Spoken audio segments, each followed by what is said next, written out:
તો ફાઇનલી મિત્રો આપણી હિરલ વિવાઈ ગઈ છે, જોઈ શકો છો તમે.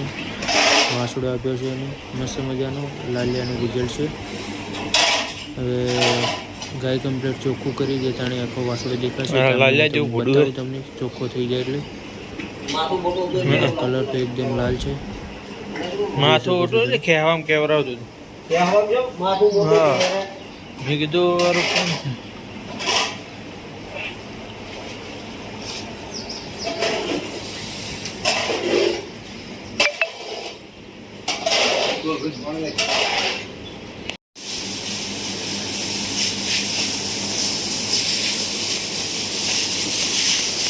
તો મિત્રો બધું ધોવાનું ચાલુ, કારણ કે મેળ બધો વયો જાય, કચરો એકદમ ચોખ્ખો થઈ જાય, બધું પાણી ઘૂસી નાખે.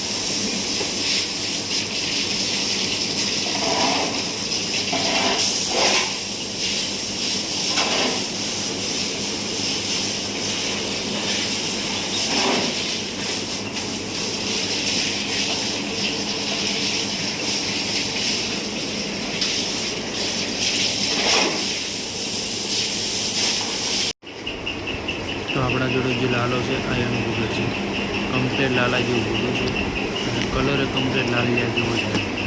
આંખો પણ લાલિયા જેવી, એક નંબર વાસળો આવ્યો. તો મિત્રો ગાયને દોવા માટે બહાર કાઢવાની છે, વાસળું જવરાવવા માટે અને દોવા માટે.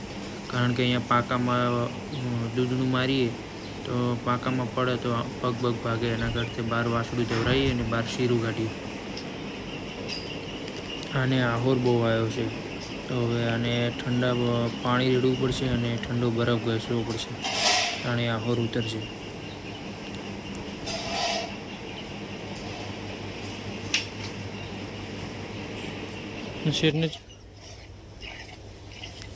તો ફાઇનલી મિત્રો ગાયની શીરું કાઢવા માટે બહાર લાવી લીધી છે અને પહેલા ટાઈમનું શીરું કાઢે છે અને વાસડો હેરાન કરે છે, ગાય બી હેરાન કરે છે.